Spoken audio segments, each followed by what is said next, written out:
tree that's come down just over here. I've had a funny old journey today.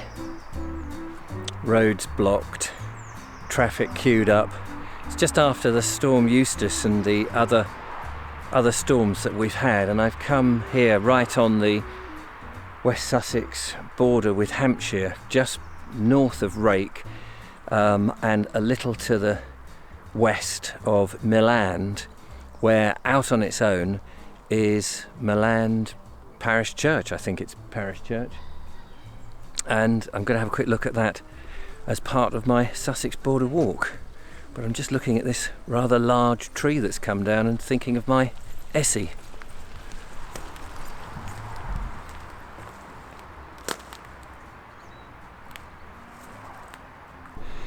If you're a tree surgeon, this is a bumper time for you.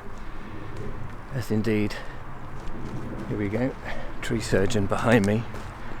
Parked up there, probably chopping down the trees. They're the sort of people I need to get in with, really. See if I can get some logs for the old Essie. Anyway, what am I doing? I'm going up to the St Luke's Church, it is, at Milland. Now this is on the Sussex Border path, well, close to the Sussex border. The border here wiggles around a bit, so I've kind of cut off the exact border bit, but this was the next place of interest that I could think of.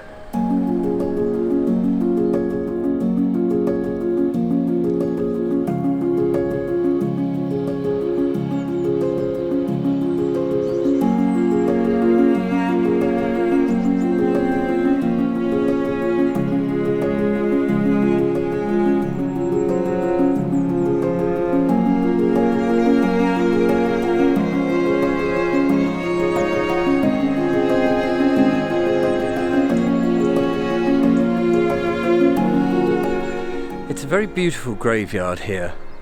The graves themselves are raised, and where they've been left, the moss has covered it, the grass and the moss, and it's a most peculiar sight. I don't know how rare this is, but you don't see it very often, and I imagine these are pretty much the much older graves here. There's a Victorian church, St Luke's, in front, but beyond that is a much older chapel. Now, I have been here before, but I wanted to come back and just have a bit more of a look, and of course point it out because it's on close to the Sussex border, which is the point of my border walk.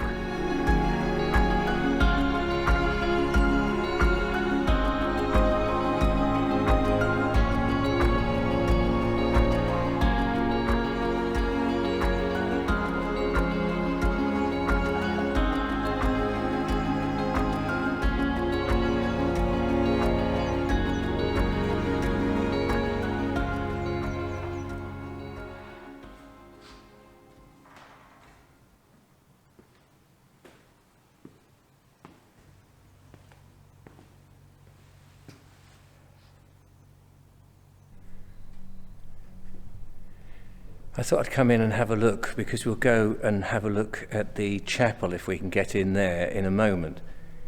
And this being a very Victorian church is going to be incredibly different to the other one. I don't think I've been in this before. It's very pleasant. It's got some beautiful stained glass windows. And as you come in, quite dark. I dare say there are lights somewhere, but you can see then the chancel and the altar behind me, and the big east window, which is very nice, very tall, very grand, but it is in the middle of absolutely nowhere. Milland itself is about half a mile away, perhaps further, and we're in this rather glorious forest, which looks like it's mostly pine and occasionally some other firs as well.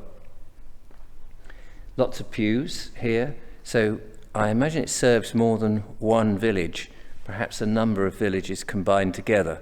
I don't really know too much history about it. And of course, I think that a lot of this is fun for the viewer if they're that interested to go and find out the research for themselves. But it's nice to stumble across and come inside. The heating is on in here, which is rather nice. So it started out as a nice sunny day, but it's clouded over as ever, which is a shame, but thank goodness the wind has stopped.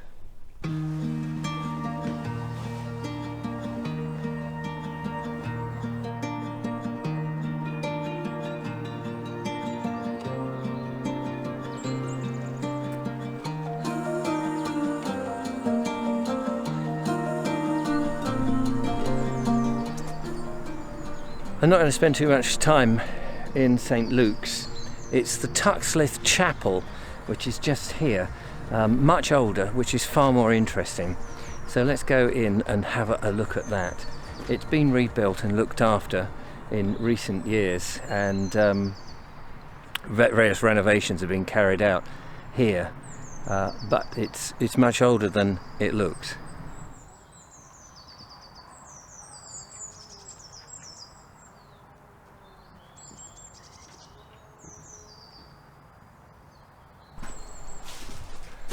Oh, sadly, the chapel is shut. It says here, we're sorry that the chapel will have to remain closed for the time being while repairs are carried out to the plasterwork, which is a bit of a shame, but don't worry, I'll link to the previous video I made here, and you can have a look at the insides of the chapel there when I visited before, so I don't need to have a look in because I've already got a video, but I just thought it would be worth to have a secondary look if we could get in to see what work has been done. It was a couple of years since I've been here, but there's plenty more to see in the area, I think. Certainly trees.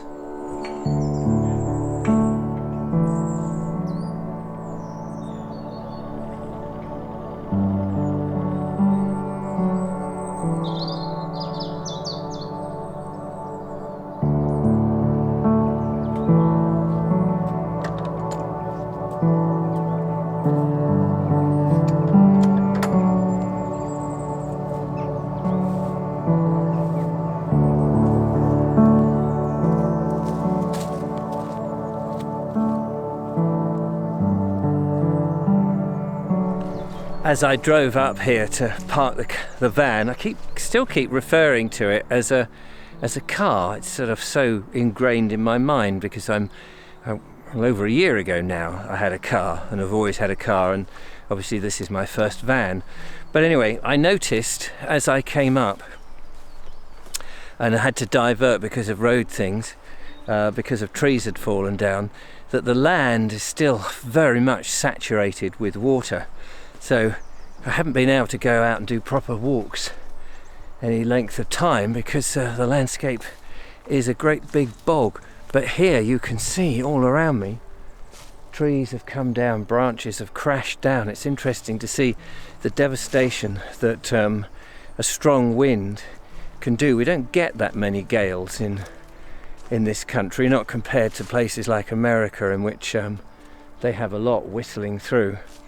And all around I keep hearing the sound of chainsaws whirring away, as you know that a lot of trees that should be upright are now being sliced where they had fallen to clear paths, and of course to store, and presumably some of it to be sold and some of it sadly to be pulped.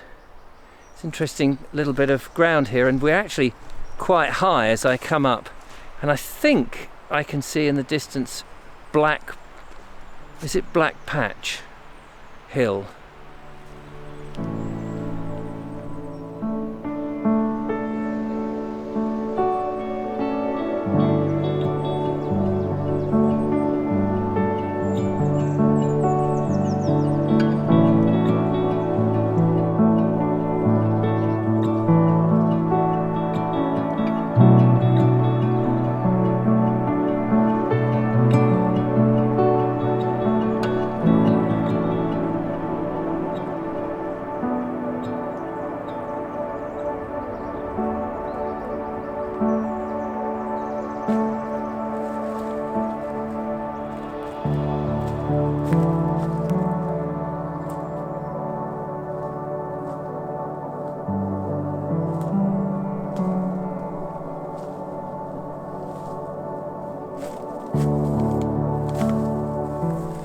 You certainly wouldn't want to be around in the woodlands like this during a storm, whistling through the valleys and then up the sides through the trees, bringing these trees down. And I think firs are actually prone to coming down. I think where they survive is because they're packed together quite closely, so the wind is only hitting the edges of it rather than the all over it. I think that's the theory anyway. Right, I've come to a crossroads here. I'm going to have a look at the map and see exactly where I want to go, but you can get the sense that we're up high, and then looking south towards the South Downs behind me. You can't actually see the South Downs, but it's there. And then over to Black Patch to the east. I am making a conscious effort to get my east and west correct, but beautiful walks around here.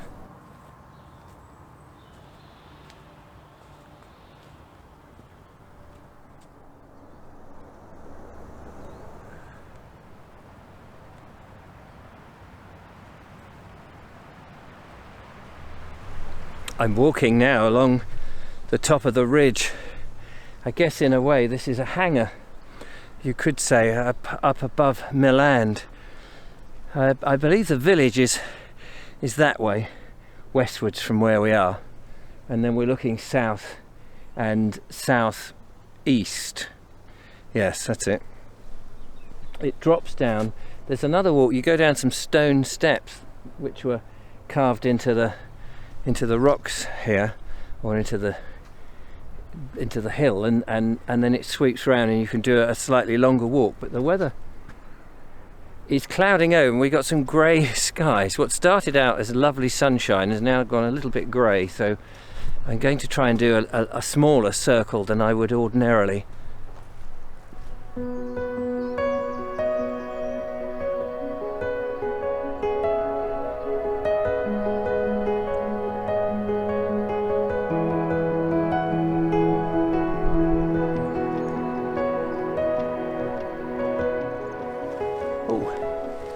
And then the sun came out. How brilliant, how fantastic. And a bit of blue sky coming towards us, which is lovely. And all in this area, they must be doing a bit of forestry as a natural course, because I can see that there's plenty of timber that's been cut here. And all I can think of is my wood-burning stove. But yeah, going to carry on a little bit further. I've just passed three gentlemen who came up the slope. They looked particularly knackered. So I'm glad I'm not doing that for the moment. I should be able to sweep round, get back past the church, and then I'll make a cup of coffee in the van, I think.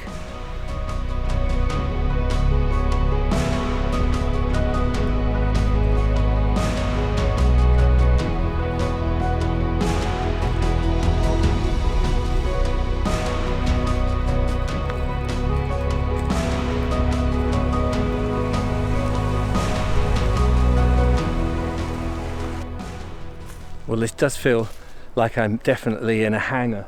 A hangar being the top and the slopes of a hill hugged with trees.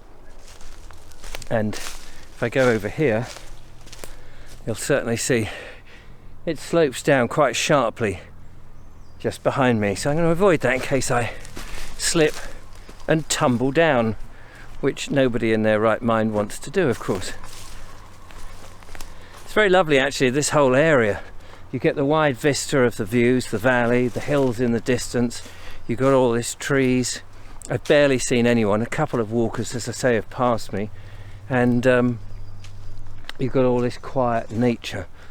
So this is a lovely part of the Sussex Border Walk and on the border. And as I said at the beginning, this part of the border, it sort of wiggles around a bit, which is difficult to follow. And the villages and towns are sort of a little bit more sparsely populated. That drops down again a bit more sharply. So I'm now looking for a turning left, which will take me back up towards the main road, which is the old, I think the old London to Petersfield road, down to Portsmouth, which I think is now the the A2070, because there's a new M3 and faster road.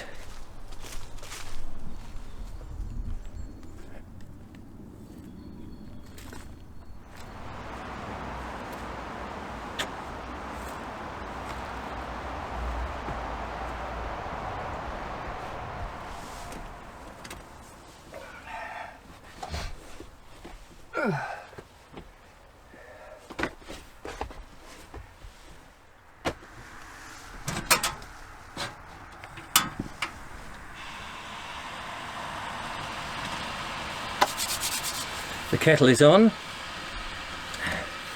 the coffee is in the cup, and I have some nuts on board this time as a little snack from my walk. We've got Brazil nuts, hazelnuts, cashew nuts, pistachio nuts, peanuts, the whole work. Brazil nuts, very nice. Nice mixture of healthy stuff instead of having the sugar biscuits. So I'm going to have a cup of coffee in the van here in the countryside with a view of beautiful trees and leaves, and that's another stage of my Sussex border explorations completed. Not quite sure where I'm going from here. I'll have to have another look at the map, try and find some interesting places, of course. Here we go. Kettle is whistling, we love that noise. One of the beauties of a van, and it's a good job I don't mind black coffee, because I haven't been carrying any milk recently. I haven't had to get out the cool box either. It's a very mild day as we're mid-February, although I fear some coldness is coming. Right, let's set up the table, which now is a piece of cake, and enjoy the coffee. Cheers everybody, thanks so much for watching. I'll see you on the next one. Have a good day. Bye bye for now. Quite hot. Let's have another nut.